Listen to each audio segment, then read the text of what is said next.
Welcome to All Villa, No Filler, a podcast all about Aston Villa, the world's greatest football team. Unfortunately, the European adventure came to an end in Athens. We weren't quite there when it came to energy and when it came to our ability in the final third. We just weren't quite there. Before I get to all that, I have to say it. Please do like and subscribe. Please follow us on YouTube if you like what we do.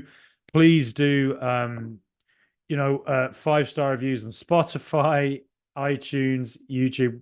Love talking football. Love talking about Aston Villa. Love meeting fellow Villa fans through this podcast. Please, for us to be able to keep doing this, please do give us that because it helps us, obviously with the algorithms and all that. Yeah.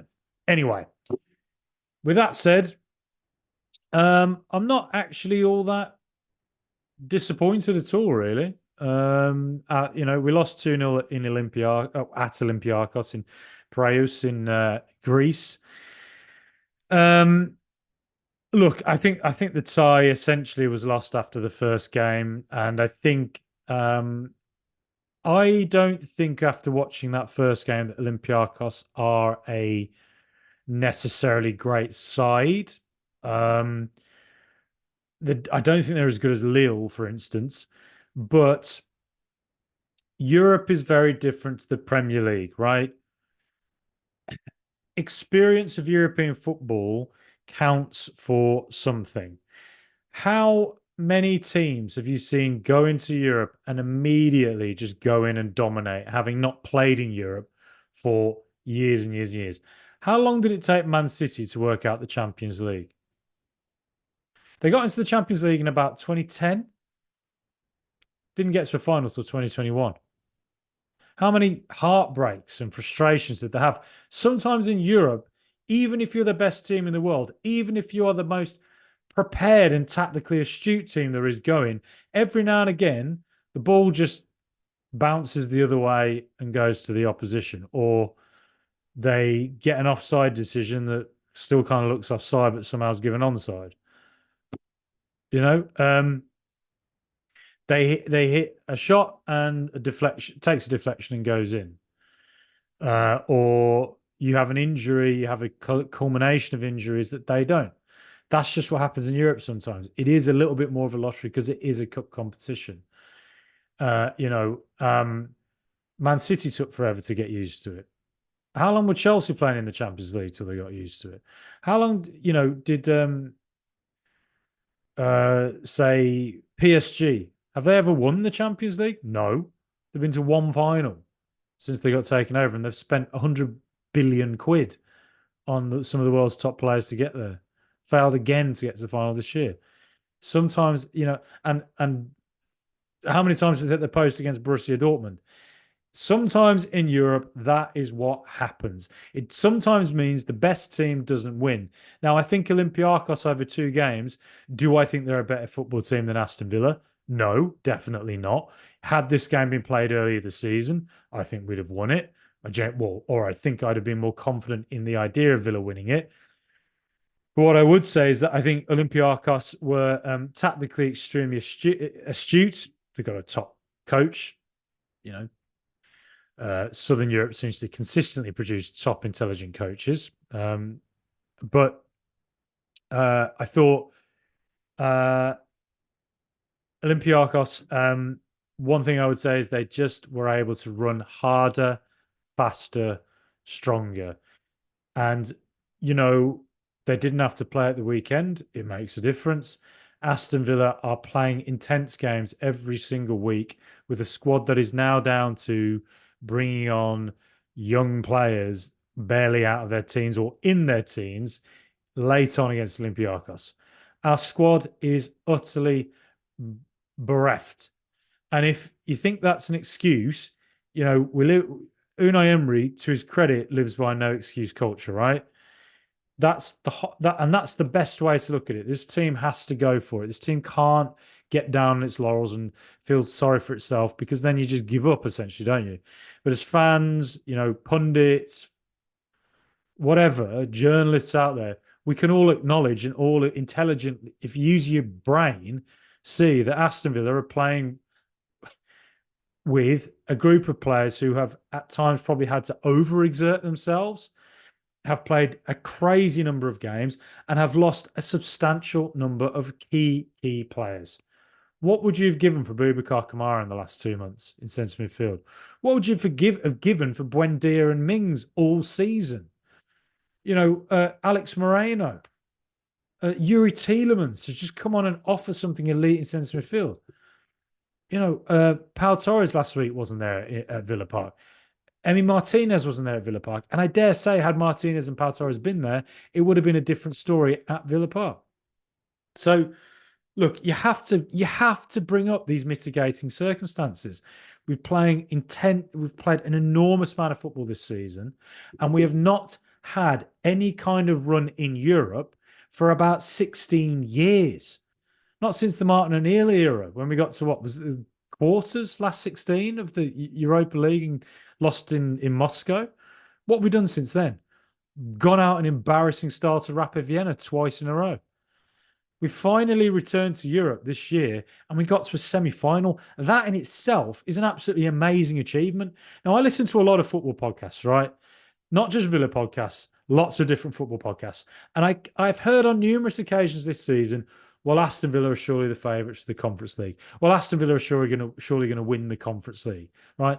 Now, of course, that has some logic to it because we have Unai Emery, who's won 4 Europa Leagues in a row, and we are a Premier League side, and therefore the money available to us is probably, a bit more than what European clubs can generally afford.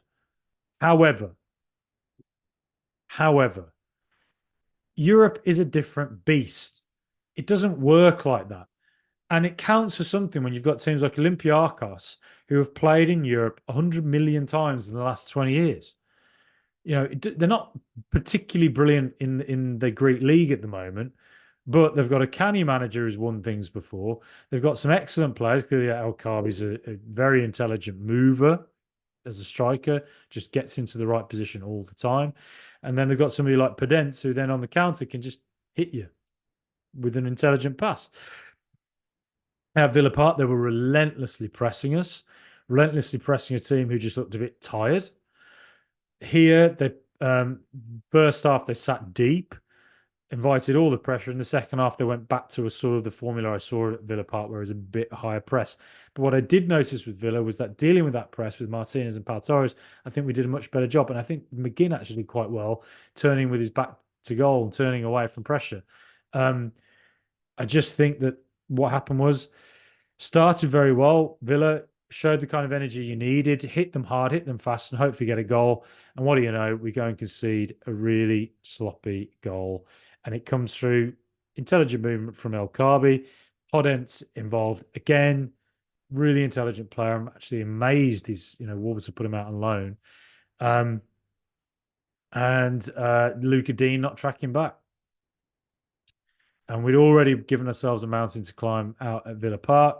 And then if you concede early, well, it's bloody hard to come back from that, isn't it? And I think, Villa had 1,000,000% of the ball, but it just slightly reminded me of Brighton a little bit in the final third. We just weren't, there was no real dynamic cutting edge. You can look at it and think missing Tielemans, Zaniolo, had a player like of the profile of a Buendia been there. Would that have helped a bit more? Maybe, but I think Olympiacos, it's to their credit, defended very, very well, even if we weren't particularly at the races in the final third. And I think Olympiacos handled the game very intelligently. That's what European experience gets you. And I think to Villa's credit, to these players' credit, we've had an immense season. We're right in prime position to get Champions League. Please God, we get it. We're kind of relying on Man City doing us a favour against Tottenham, Burnley, or Sheffield United as well, just because I'm, Liverpool and Crystal Palace, informed Palace to come. We'll see how we get on. I can't say that I'm massively confident given the sheer weight of injuries that we have. Even just Morgan Rogers getting injured recently, it's like, bloody hell, like you just can't quite catch a break. And so I think if people are going to lose their minds and get super stressed, the fact that we're in Champions League contention this late in the season and our favourites for it, the fact that we got to a semi-final in our first European run in 16 years, and to be honest, our first proper European run in what feels like decades. Um, I think that's actually a great first step to what can come next. We have to learn less, and in fairness, again, the experience of playing at places like Olympiacos away or Lechia Warsaw away earlier this season, where the atmosphere is incredibly intense, having experienced that this season should hopefully stand us in good stead for next season. That said, whichever one we're in, Europa League or Champions League, we're going to be playing higher quality opposition than what we faced in the Conference League. But that said, that midweek game to the Premier League game at the weekend, those away experiences, the atmospheres away from home, traveling for these games, facing against opposition teams who play in different styles, just in a different way to how you face Premier League clubs. All of that should hopefully stand us in good stead for, hopefully a long few years of playing in Europe. Hopefully we can become a team that regularly features in Europe. And this is a first step towards something, hopefully, that we can learn from and grow on in the preceding years. I'm not saying the Champions League, we're aiming for semi-finals and finals next year. Again, that in itself, if it happened, or the Europa League, those competitions in themselves are going to be huge experiences for us. And obviously there's going to be some brutal realities that come in those competitions as it's come in the Conference League. And I just think fundamentally, I think whilst Olympiacos were, well coached, El Kaabi had two brilliant games. I think Podence was a real danger. I would say that I just think fundamentally it came down to just not having quite the energy levels they did, not quite having the physicality they did, and just the injuries. I think that really, really was a big factor in these two games. But also, I'm sure that Emery will be looking at them both and thinking, probably look at the Brighton game as well and think, all right, some things have been exposed with the squad of players he has. What maybe that he needs to work on how we approach games like this. Sometimes maybe there's a shape he can work on that ensures that in the final third we do look more dangerous, or maybe are capable of conceding fewer goals than what we've been conceding pretty much since Boubacar Kamara got injured. The Kamara injury, really worth remembering that one, because I think it has kind of inhibited Douglas Luiz. I think Luiz hasn't quite been at the exceptional levels he was earlier in the season, just because he's having to go back to the role he played in the Dean Smith era, where he was a little bit deeper and John McGinn was with him. There was very rarely an active CDM apart from Marvelous Nakamba. So look, yeah, very disappointed Villa have gone out. That said, what a massive credit it's been to this team, to Unai Emery, to the coaches, that we've got this far, that we were even in Europe in the first place. How we even got into Europe, given where we were when Unai Emery took over last season, is in itself borderline miraculous. The experience of this season, some fantastic days, some fantastic results. All of it has I'm sure stood a lot of these players in good stead as a collective, and I'm sure stood Unai Emery in good stead as well, to know what he's working with here, and perhaps in future look ahead and think, right, how can we ensure that these results that happen in Olympiacos don't happen again? But yes, two massive games coming up now against Liverpool and Crystal Palace away. As I say, I'll be brutally honest, I'm not massively confident in them, but this team, they constantly surprise you. Brighton, I thought we looked so leggy and out of energy that I was really worried about us. But tonight, I actually thought we turned up and we showed the kind of energy that I was hoping we'd have shown against Brighton in the first 10 minutes at least. And they could see that stupid goal. But, Liverpool's going to be really tough. But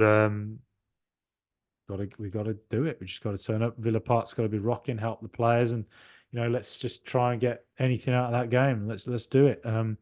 But yes, end of the season can't come soon enough.